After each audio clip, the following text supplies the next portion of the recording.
ከጀመርሽ በጣም ጥሩ ነው። ታዲያ ልጁ የማን ነው? ያንተ አይደለም አልኩ። አቶ ይልሂድበት። ሰምኛለሽ?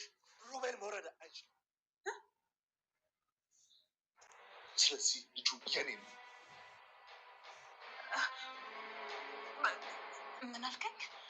ሚራ ሮቤል በህይወቷ ላይ እንደተጫወተባት ካወቀችም በኋላ እሷም በሱ ህይወት ላይ መጫወት ፈልጋለች። ይሁን እንጂ የውሸት ካርታና ፕላን ያለው ቤትም ገዝታ በስሙ ትልቅ ሰርፕራይዝ አለ በማለት ሰርተዋለች። ሮቤልም እንግዲህ ያንን ካርታና ፕላን ያለውን መሬት እንዲሁም ደግሞ ቦታ አይቶ እንኳን ገዛሽልኝ እንጂ ካሁን በኋላ ገደል ግቢ፣ እንደውም ብቻዬን ነው የማመልጠው፣ ይዤሽም አልሄድም በማለት በደስታና በልበ ሙሉነት ተነስቷል። ቤቱ ኦሪጂናል እንደመሰለው እስካሁን እንግዲህ አልነቃም።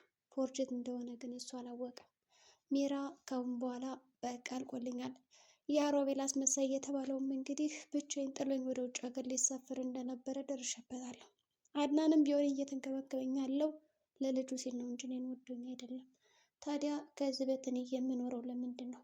እንግዲህ ይቅርታ ልጅ፣ እነሱ እንደፈለጋቸው የሚያሽከረክሩኝና የሚጠቀሙብኝ ከሆነማ እኔ ልፈቅድላቸው አልችልም ብላ ጓዟን ሸክፋና ጠቅልላ እንግዲህ ከዛ ቤት ለመውጣት ስትሞክር እንግዲህ አድናን እጅግ አፍንጭ ይዟታል።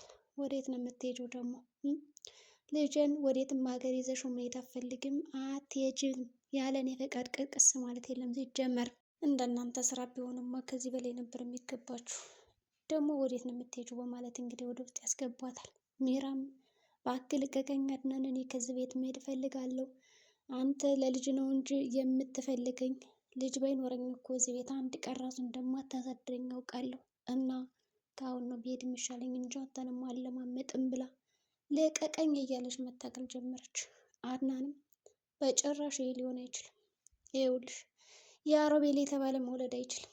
ታዲያ ልጁ ያንተ አይደለም የምትይኝ ከማን ያረገሽው በማለት እንግዲህ በግልጽ ሊነጋገራት ቢሞክርም ሚራ አሁንም ቢሆን ከመሸምጠጥ ወደኋላ አላለች። ጉዷን እንዳወቀ አልሰማችም። ልጁ የኔ ነው ይላታል። አይደለም በማለት ገገመችበት። ይኸውልሽ ታውቂያለሽ፣ ይገባሻል፣ ሮቤል እኮ መውለድ አይችልም ስላት የኔ ራሷን ስታድብ ትላለች። ነገር ግን ሚራ ለምን ራሷን ስታወደቀች? እንዴት ታወቀ? አብሬው እንደምተኛና እንደምመግጥበት አውቋል ወይስ ደግሞ ይገለኛል ብላ ነው ራሷን ስታ የወደቀችው? ራሷን ስታ ከወደቀች በኋላ ጽንሱ እንዴት ነው? ከዛ በተጨማሪ ደግሞ እሷ በሽጉጥ ተመታ ስለነበረ አሁን ላይ ሆዷን እያመመት ይገኛል። ታዲያ ልጁ ይተርፋል ብላችሁ ታስባላችሁ በዚህ አወዳደቋ? በሌላ በኩል እንግዲህ ሮቤል አሁንም ቢሆን ሉናን የኔ ካልሆንች እያለ እየታታገላት ይገኛል። እናም አድናንና እሷ ሚራ ተኝተው ሳለ እንግዲህ በሁለቶች መካከል ጣልቃ ገብቶ ለማጣላት እየሞከረ ነው። ይኸውልሽ እሱ ባለትዳር ነው፣ ደግሞ አንቺ ይህ አይነት ህይወት አይገባሽም፣ አንቺ የምትገቢው ለእኔ ነው፣ ከኔ ጋር ነው መኖር ያለብሽ እያለ ብዙ ነገሮችን ይላታል። ሉና እኔ ላንተ አልገባህም ለአድናን የምገባው ማለት አሁንም ቢሆን በሀሳቡ እንደጸናች ናት። ታዲያ ዞር በሌሊ ብትለው የሚሰማ ሰው አልነበረም። ወዲያውኑ እጇን ጎትቶ ወስዶ እንግዲህ አብሮ እንደተኙ ማሳየት ጀመረ። የኔ ሉሃና በጣም ተቃጠለች። ግን ደግሞ ከሮቤል ፊት ሁሉን ነገሯን ለመቆጣጠር ዝግጁም ነበረች። ምንም ነገር ቢያደርጋት መልስ ለማስጠት እና ዝም ብላ ለመቀበል ያደረገችው ጥረትም ነበረ። እሺ ከዛስ እባክሽ አይሆንሽም ብዬ በነግርሽ አንቺ አሰሚኝም አላት። አይመለከትም በማለት እንግዲህ ሉናም የራሷን ውሳኔ ወስናለች። ሚራም እንግዲህ በጩቤ ሊወጋቸው ሲል ደርሳ አትርፋቸዋለች። በእርግጥም ሚራ ትልቅ ነገር ነው የሰራችው። ለራሷ ስትልም እንግዲህ ያንን ቢላዋ በእጁ ይዞት የነበረውን ሚራ ከኋላ መታ በቀም ኖሮ ምናልባትም ከሁለት አንዳቸው ጉዳት ሊያደርስባቸውም ነበር። እዚህ ደግሞ የምትሰራላችሁ በማለት አስደንግጧቸው ጮኸው ነበረ። ከጮሁባቸውም በኋላ እንግዲህ ወጥተው ሄደዋል።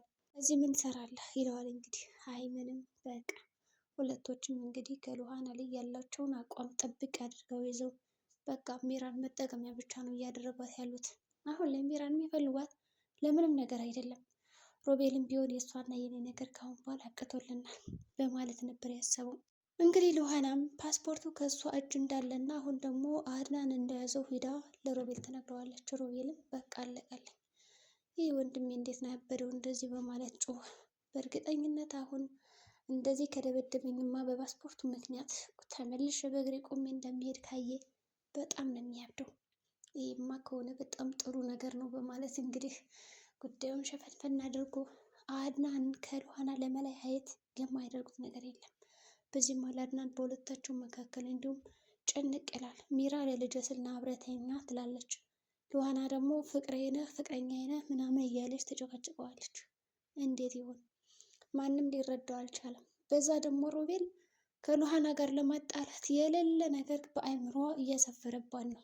አይሆንሽም፣ እሱ ወስላታ ነው፣ ልክስክስ ነው፣ በትዳሩ ላይ የሚማገጥ ነው እያለ በጣም ብዙ ነገሮችን ይደረድርባታል። እሷ ግን አይመለከትም እያለች ሁሉንም ነገር ቸላ ብላ ለማለት ብትሞክርም ግን ደግሞ የምታየው ነገርም ያጠራጥራት መጣ።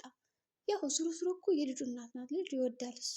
እሺ አሁን እንደዚህ ሳትወልድ ከተንከባከባት ከወለደ በኋላ እንዴት ነው የሚሆን የኔ ዕጣ ፈንታ እያለችም በጣም እያሰበች ነበረ። እንግዲህ እርግጥ ነው ታስባለች ብዬ አስባለሁ፣ ምክንያቱም አይፈረድባትም። እንደምንም ብላ እንግዲህ ራሷን ለመቆጣጠር ሞክራለች። እንግዲህ ከሀገር መውጣት ከፈለክ ሮቤል ፓስፖርቱን እኔ በቀላሉ ልሰጥ እችላለሁ፣ እንዲሁም ትወጣለህ፣ ግን ደግሞ እባክህ ስለ እህቴ የምታውቀውን ነገር ትለዋለች። እንግዲህ ሚራ ደግሞ ያችን እህቷን ሲገላትን ያሳየችው ቪዲዮ እያንዳንዱ ነገር ስለነበረ ጥላኝ የምትወጣ ከሆነ ይህን ነገር በቃ ለፖሊስ ነው የምሰጥብህ ምናምን እያለችውም ነበረ። ከዛ በተጨማሪ ደግሞ እሱ የራስሽ ጉዳይ እንደፈለገሽ አድርጊ እያላት ነው። እሷ ደግሞ ይህማ ሊሆን አይችልም በሚል ግምት ውስጥና ቆመት ናት ያለችው። እንደምንም አድርጎ እንግዲህ እያባበላት ይገኛል። አሁን ሮቤል ለዛ ቤት ለማውጣት እያሰበ ነው። ፓስፖርቱም ይኸው በሚራ እጅ እንዳለ ገብቷል። እናንም እንግዲህ ሚራን ሄዶ ለመናገር ሞክረዋል። ምንድን ነበር ስታደርጊኝ የነበረ? እኔ ስራ ብቻ ስለምሰራ አንቺ ለካ እዚህ ሀገር ልጠፊ ብዙ ጉዶችን ብዙ ነገሮችን እያደረግሽ ነበረ። ምንድን ነው አላማሽ? ምንድን ነው ችግር ይችላታል ማለት ነው። ከሱ እንግዲህ ምንም ችግር የለም በማለት ነበር እንግዲህ እየተናገረችው። ብቻ ዞሮ ዞሮ ብዙ ነገሮችን እያደረጉ ነበረ። ካደረጉም በኋላ ሚራም በቃ ሻንጣዋን ጠቀለለች። መጨረሻ ላይ ማዝ በኋላ እኔ ለይቶልኛል የለውም ልሂድ እያለች ነው እንግዲህ ሄደች ማለት ነው። አድናንም ቢያስቆማት እሷ ደግሞ አሻፈረኝ ብላ ነበር የወጣችው። እንግዲህ ሉናም ቁጭ ብላ በጣም እያሰበች ነበረ። ይህ ነገር እንዴት ነው ጉዞ ወዴት እያመራ ነው ያለች እንግዲህ ግራ ገብት ብሏት ስንመለከት ወይም ደግሞ ስናያት ነበር። ይሁን እንጂ አጅሪትም ቢሆን እንደዚህ በቀላሉ ተስፋ አልቆረጠችም። አድናንማ ይህን ነገር ሊያደርግ አይችልም፣ ያው የኔ ነው ብላ ነው የምታስበው። እንግዲህ የእሷ ከሆነ የማይቀር ብዙ ነገሮችን ለማድረግ ሞክራለች። ከዛ በተጨማሪ ደግሞ በቃ እህትዬ ናት እያለች ነው እንግዲህ የምታስበው። ሮቤል እኮ በእርግጥም ነግሯታል፣ እሷ የለችም በቃ አትመጣም እያላት ነው። ግን ይሄ ነገር ሊገባት አልቻለም። በቃ አልገባትም ማለት ይቻላል። ስለዚህ እንዴት ነው የምታደርገው አሁን? ይች ሉህና እህትሽ የት ናት? እኔ አላውቅም የለችም እያላት እንኳን ያው ሞታለች ብሎ ነው እንጂ ያልነገራት እንደሌለች ምናምን ነግሯታል እስካሁን ድረስ ማለት ነው። ከነገራትም በኋላ እንግዲህ ሮቤል እንግዲህ ቆሞ አድናንን ይጋፈጠዋል ልክ እንደሚራ፣ ወይስ ደግሞ ራሱን ስቶ ሊወድቅ ይችላል? አድናን አሁን ላይ ሁሉን ነገር አውቃለሁ ብሎ ሲናገር ምን ሊል ይችላል? እንግዲህ በጣም ከባድ ነው የሚሆነው። ብቻ ግን ያው አድናን ቆሞ እንደሚሄድ መጀመሪያም ልሆና ጠርጥራለች። አሁን ግን አድናን ነው የማያውቀው። ስለዚህ እንዴት ብትደፍሩኝ ነው ያክል የምትጫወቱብኝ በህይወቴ ብሎ ሊበሳጭ ይችላል። እንግዲህ እናንተ ሀሳብ ምን ሊሆን ይችላል?